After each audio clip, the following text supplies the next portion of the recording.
नमस्कार दोस्तों, epic story YouTube channel में आपका स्वागत है। हमने अपना कंप्यूटर प्रैक्टिकल क्लास खत्म कर लिया और बाकी लोगों ने अपने प्रोग्राम प्रिंट आउट ले लिए और चले गए। यह मेरे लिए एक सामान्य दिन था।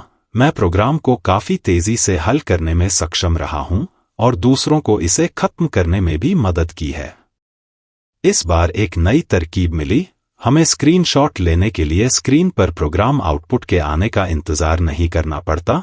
मैंने बस फाइल में आउटपुट को रीडायरेक्ट किया और वोइला, प्रोग्राम और प्रिंट आउट दोनों को आसानी से प्रिंट किया जा सकता है, भले ही उनकी संख्या अधिक हो। लिसा अपना प्रोग्राम पूरा करके काफी खुश थी और उसके गाल पर एक डिंपल के साथ एक मुस्कान छिपी हुई थी जो बहुत प्यारी थी। मैं हमेशा उसके मुस्कुराते चेहरे से मंत्रमुग्ध हो जाता था। कई लड़कियां मुझसे बात करती हैं, लेकिन यह सिर्फ उनके प्रोग्राम हल करने के लिए होता है। मुझे लड़कियों के प्रति बहुत आकर्षण है, लेकिन मैं खुलकर नहीं कह सकता जो मैं कहना चाहता हूं। आज जब लिसा अभी भी कंप्यूटर स्क्रीन देख रही है, तो मेरा मन करता है कि मैं उसका हाथ पकड़ूं और कहूं कि तुम बहुत सुंदर लग रही हो। पता नहीं वह कैसी प्रतिक्रिया देगी, लेकिन फिर से मुझे सिर्फ आकर्षण है और कोई भावनात्मक भावना नहीं है जो अंततः तथाकथित प्यार हो सकता है। मैं सिर्फ इतना कहना चाहता हूं कि तुम सुंदर हो। मैं मजाक भी कर सकता हूं, बस इस कंप्यूटर हॉल में अपनी बात कह सकता हूं, जहां कोई और नहीं है, लेकिन कांच के दरवाजे पर मेरे कुछ दोस्त नोट्स ले रहे हैं। वह मेरे साथ बहुत दोस्ताना रही है, हमेशा मुझसे बात करती है और सिर्फ कंप्यूटर ही नहीं, बल्कि वह कुछ सुझावों और प्रश्नों के लिए भी मुझसे मिलती है। मुझे उसके प्रति कुछ हद तक लगाव है, लेकिन पता नहीं क्यों मैं सिर्फ उसके पूछे गए सवाल पर ही बात करता हूं, या यह हमारे बीच सिर्फ सवाल जवाब का सत्र है। मुझे कभी कभी उसके साथ थोड़ी सैर करने का भी मन करता है। वह बहुत सुंदर है। वह मुझसे सिर्फ दूसरे लड़कों से ज्यादा बात करती है, लेकिन वह बोल्ड और मजबूत भी है। कुछ लड़के मुझसे ईर्ष्या करते हैं क्योंकि वे उससे बात नहीं कर सकते। वे भी बस छोटी सी बातचीत करते हैं, लेकिन आगे नहीं बढ़ पाते और यह सिर्फ नमस्ते और हाय में ही खत्म हो जाती है।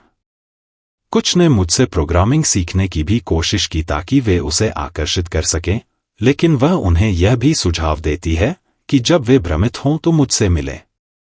लड़के हमेशा उस पर नजर रखते हैं। बहुतों को उस पर क्रश और आकर्षण होता है, लेकिन कोई कदम नहीं उठा पाते। लिसा बस मेरी तरफ देख रही थी। मैं भी मेरी तरफ देख रहा था और मुस्कुरा रहा था। क्या हुआ लिसा, कोई मदद? हाँ संजीव, मुझे इस प्रोग्राम को हल करना है। क्या तुम आकर मेरी मदद कर सकते हो? जरूर, मैं तुम्हारी मदद करूंगा, इसे डीबग करके। अरे यह एक मैट्रिक्स समस्या है। अगर तुम इसे कागज पर हल कर सको तो मदद मिलेगी। ओह हाँ, मैं जांच कर लूं, लेकिन मुझे सिर्फ यह संकेत दो कि मैं इसे हल करना चाहता हूं। मैट्रिक्स गुणन करने वाला चर पहले लूप के बाद आना चाहिए। ओह शिट, अच्छा यार, मुझे करने दो। नहीं, तुम्हें कागज में करना चाहिए था, वहां और भी बहुत कुछ है। नहीं, मुझे करने दो, मैं हल कर सकता हूं। नहीं, तुम पहले कागज पर करो। उसके हाथ कीबोर्ड पर थे। मेरे अंदर एक चिंगारी थी और मैंने उसके दोनों हाथ पकड़ लिए, इतने मुलायम, उसकी चारों उंगलियां ठंडी थीं। वह उन्हें बाहर खींचने की कोशिश कर रही थी, लेकिन मैं बस उन्हें कीबोर्ड से बाहर निकाल रहा था। फिर वह मेरी तरफ देखकर मुस्कुराई, लेकिन प्रोग्राम को हल करने की जिज्ञासा थी और वह मेरे द्वारा उसके हाथ पकड़े जाने से परेशान नहीं थी। फिर मैंने मौका लिया और कहा, लिसा, तुम सुंदर लग रही हो। अपनी मुस्कान से मुझे प्रभावित मत करो, पहले इसे कागज पर हल करो। संजीव, प्लीज ना, मुझे प्रोग्राम लिखने दो, मैंने अपनी गलतियां की हैं। फिर मैंने उसके हाथ छोड़ दिए, तो मेरे मन में जो कुछ भी था मैं उसे बस इतना ही कह सका। मैं खुश और रोमांचित महसूस कर रहा था। वह मुस्कुराई और प्रोग्राम पूरा किया, मुझसे प्रिंटआउट लाने को कहा। अब मैं उसे प्रोग्राम और आउटपुट प्राप्त करने का नया तरीका दिखा सकता था। हम दोनों कंप्यूटर हॉल से एक साथ बाहर निकले। मेरे दोस्त मुझे बुला रहे थे, लेकिन मैंने उन्हें अनदेखा कर दिया। उन्हें दिखाया कि वह मेरे साथ है, मैं तुम्हारे साथ नहीं आ रहा हूं। आज यह आखिरी क्लास थी और हम बस नीचे चले गए। फिर मैंने उससे पूछा, क्या तुम घर जा रहे हो या फिर आज फिर से लाइब्रेरी में ही रुकोगे? नहीं यार, मैं घर जा रहा हूं, मुझे बस स्टॉप तक पैदल चलना है। क्या तुम मेरे साथ चलोगे? यह सबसे रोमांचक पल था। मैं कह सकता था कि वह खूबसूरत है और उसका हाथ भी थाम सकता था, और अब मेरी दूसरी इच्छा उसके साथ टहलने की थी। हाँ, क्यों नहीं, मैं भी घर जा रहा था। चलो हम साथ में टहल सकते हैं। अब मुझे उम्मीद नहीं थी कि उसी दिन मुझे यह अवसर मिल सकता है, इसलिए समय बर्बाद करके बात नहीं करना चाहता था। तुम्हें पता है, तुम प्रोग्रामिंग में अच्छे हो। क्या तुम घर पर अभ्यास करते हो? जरूरत नहीं है संजीव, जब तुम होते हो तो मुझे बेहतर हल निकालने में मदद मिलती है। तुम बहुत अच्छे इंसान हो। अरे यार, तुम्हें पता है कि जब मैं तुमसे बात करता हूं तो हमारे दोस्त तुम्हें टोकते रहते हैं, इसलिए मैं तुमसे दूर रहता हूं। हाँ, मुझे पता है, बहुत से लड़के मुझसे बात करने की कोशिश करते हैं, लेकिन वे बातचीत से बाहर भाग जाते हैं। तुम्हें पता है कि तुम बहुत आकर्षक और सुंदर हो। तुम्हें देखकर कोई भी भूल सकता है कि क्या बात करनी है। और तुम भी ऐसा ही करती हो, लेकिन तुम अच्छी तरह से बात करती हो।